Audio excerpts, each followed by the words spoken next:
Hello!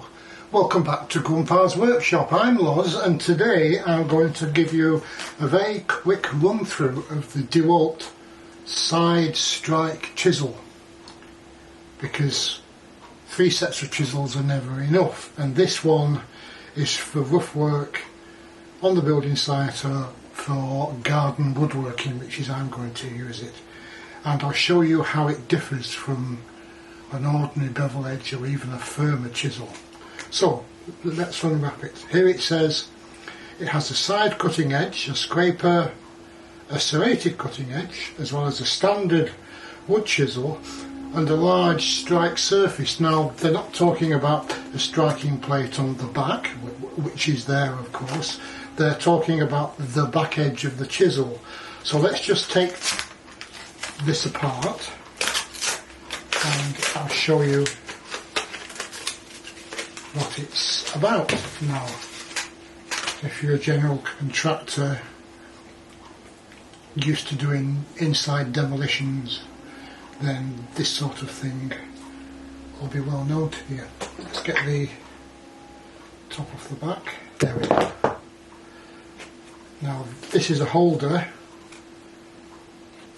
that is meant, I think that label comes off, but that's like a sheath, so when you're out and about you can just put it on the blade, which protects the cutting edges from bangs, and it protects you from the cutting edges when it's in your pocket.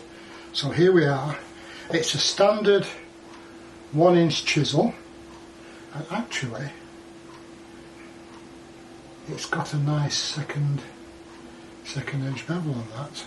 So it's got the usual end chisel, good for paring. Yeah, it's not razor sharp off the card, but if you're out and about doing rough work, that's not too bad. A good session on a strop and that'll be handy. The important thing is that unlike a standard chisel where the bevels stop flat on the edge, this has basically a knife edge down that side.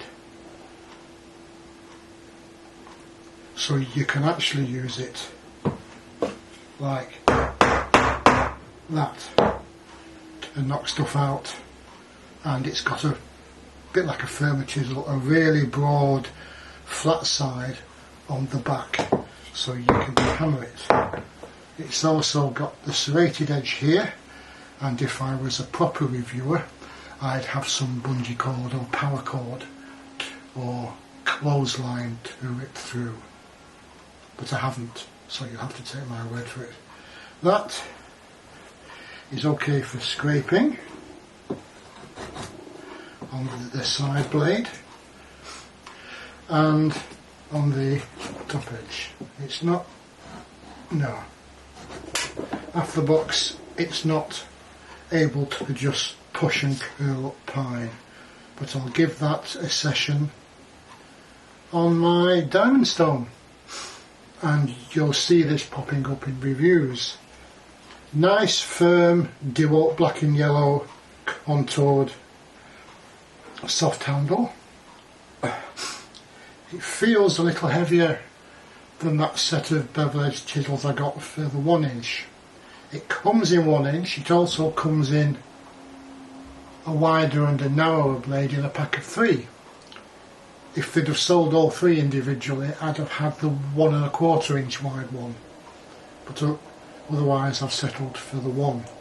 And the reason I've got it, I mentioned in a previous video, is I'm doing a large timber drive gate for number 1 son, and we'll be using lap joints,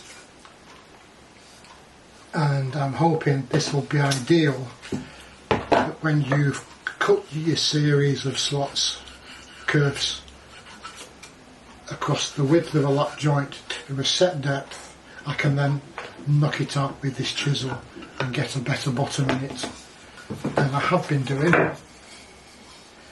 with an ordinary chisel. So I'll be experimenting with different ways of creating these middle and end lap joints prior to the setting up. Ideally I would have a trenching miter saw that takes 4x2s to create the trenches nice and quickly and neatly, but I haven't. I have a bandsaw which I've tried, and that's great for getting a nice clean cut to the depth, both rip and cross cutting, smashing. The downside is that I'll be trying to handle 6 foot lengths of 2x4. Maybe a problem. The table saw is another way of doing this, a bit like an inverted miter saw, and I'll be experimenting with that. I'm also going to be experimenting with my crosscut saw and my Japanese saw to do, because the crosscut saw is fine for doing that cut, but it's not deep enough to do that. So I've got my Japanese saw. Oh, quickly, before I go, have any of you got any of these? Have you got the Dewalt? Have you got the Fatmax? Have you got any of the couple of 3 varieties of chisel-knives, Barco and another one? Let me know in the comments below. I'd like to know how you find these, and perhaps we can set up a dialogue. That's brilliant. Catch you again.